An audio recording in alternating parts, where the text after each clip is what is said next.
Producing Gervonta David.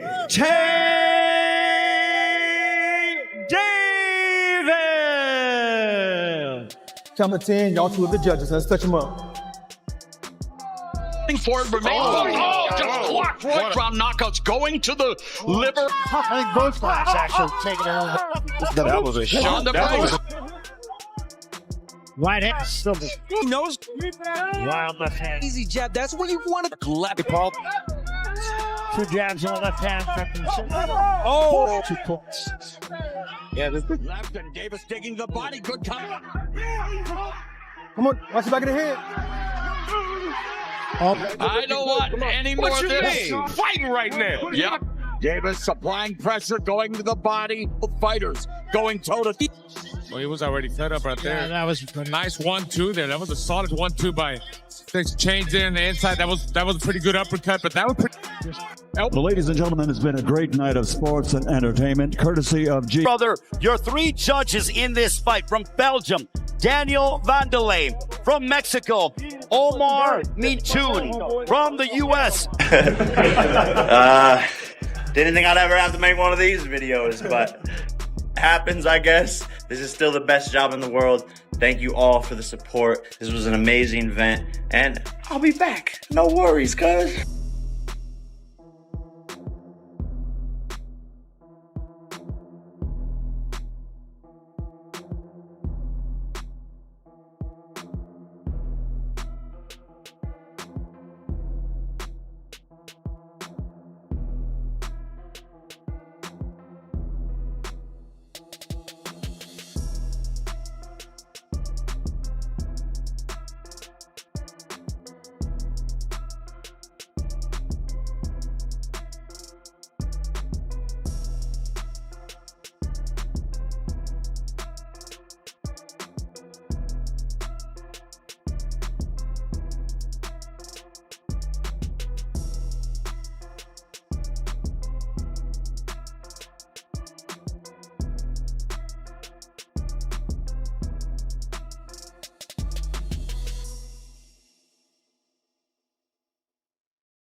Jay got that one, you know what I mean? With that referee, that was an immature point took it. I think Jay Paul needed that knockdown. What he had, I think that kind of evened it out. And I think he only gave it to Fury because of the point took it. That was an immature point. The referee's supposed to give him at least 3 warnings. He gave him no warning.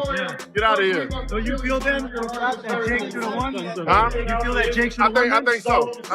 With the knockdown, I think he sealed it in because that point took him away. But it was a good scrap all the way through. You know what I mean? It was a good fight for Houston. So to this day, You want to see a rematch? I would see a rematch. So a reflection of my own performance versus him being, super outstanding. I couldn't get my momentum going like I wanted to, and I just felt kind of flat. He was exactly the fighter that I expected him to be. I think his combinations were the thing that were a bit more impressive. But more so, again, like it was a reflection of my own performance. And my prediction is, and I'm never wrong, Jake Paul, absolutely useless. Gervonta Tanks Davis holds an impressive 30-0-1 record, with only 3 opponents ever lasting the full fight. Now, he's aiming to extend that knockout streak against Jake Paul. Former welterweight champion Andre Berto recently shared his thoughts on the upcoming exhibition bout, saying it's obvious this fight is all about money for Tank. According to Berto, Davis isn't concerned about what boxing fans think of the matchup and is simply making a smart business move. Jake Paul versus Gervonta Tank Davis, what a matchup. Andre Berto admitted it sounds wild but called hosting it in Atlanta a brilliant move. He explained that after living near the city for over 45 years, he knows how Atlanta works. If something big is happening, the whole city shows up. It's guaranteed to be packed. Berto also noted that while many hardcore boxing fans are upset in the comments, the reality is that today's boxing scene is driven by entertainment above all else. People don't understand how this boxing game really works. I'm not surprised Gervonta Davis made this fight happen because he stopped caring about what anyone thinks. After the Roach fight, when he felt like everyone turned on him and even considered retirement, his mindset completely shifted. Now, he's focused on securing the bag and nothing else. Fans need to understand the psychology here. This isn't about approval, it's about business. Outside the ring, Davis is facing his own battles, but he's doing everything possible to get ready for Jake Paul. With his experience, skill, and ring IQ, he has a clear edge over the problem child. Moments after the November 14th Jake Paul vs. Gervonta Davis exhibition was announced, Paul jumped online to throw the first punches through social media. He hyped it up as size versus speed, power versus precision, saying one will rise and one will fall. As a cruiserweight, Paul is 7 weight classes above Davis, standing 6 feet 1 inch with a 7.5 inch height and 9.5 inch reach advantage. Tank's been disrespecting my name for too long, Paul said.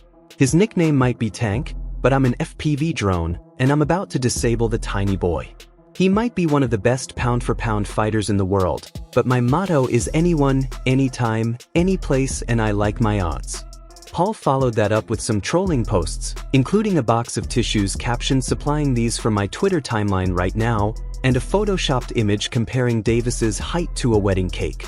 Paul continued his online trolling by posting 50 Cent's hit song "Straight to the Bank" and "If I Can't," mocking critics while celebrating another big payday and a major opponent. The matchup between 30-year-old Davis and 28-year-old Paul comes nearly a year after Paul faced 58-year-old Mike Tyson in a much-hyped 8-round, 2-minute per round professional bout using 14-ounce gloves, where Tyson showed his best days were long gone. After defeating Julio Cesar Chavez Jr. by unanimous decision in June, Paul attempted to finalize a fight with former 2-time heavyweight champion Anthony Joshua, though it never materialized. On Wednesday, Paul hinted that bout could still happen in the future, saying, "First I'm going to kill David, then I'll go on to slaughter Goliath." Paul and Davis are set to face off at Atlanta's State Farm Arena, with the fight streaming on Netflix. Paul's promotion, Most Valuable Promotions, hasn't shared details on how they'll handle the major weight gap, the round count, or the fight rules, leaving fans guessing. What's certain is that boxing will mix with showbiz in just 3 months. Boxing legend Tim Bradley believes Davis is essentially retired and only doing the exhibition for a big payday, not competition. Tank is done, Bradley told The Ring, adding that Davis has mentally checked out. Though Bradley has long respected Davis's skills, he says the Baltimore native hasn't looked the same lately. Things began to slide after his March 1st fight against Lamont Roach at Brooklyn's Barclays Center, where the heavy favorite Davis only managed a majority draw. That performance seemed to light a spark, as Davis and Roach were expected to meet again on August 16th in Las Vegas. The Davis-Roach rematch was never officially confirmed, leaving uncertainty about whether their second lightweight title clash will happen anytime soon. Reports from The Ring suggested it could still occur on either August 23rd or August 30th, but no announcement has been made. Before the Roach fight, Davis appeared to be on a path toward a showdown with Jake Paul, a matchup Paul himself later confirmed. Paul also mentioned that their fight could still happen if Davis manages to beat Roach in their rematch. Despite recent doubts, Tim Bradley insists that Davis remains one of the most naturally talented fighters in boxing today. Taking everything in his life into account, Tim Bradley believes Gervonta Tank Davis is mentally done with boxing and ready to move on. Tank is checked out mentally, Bradley said. He's looking for one last big payday, a fight with Jake Paul, and then he's gone. He's tired of the grind and wants to focus on other things outside the sport. And that's all for now. For more of the latest boxing news, moments, events, and updates, make sure to subscribe to our YouTube channel and turn on notifications so you never miss any of our upcoming content. Until next time, peace out.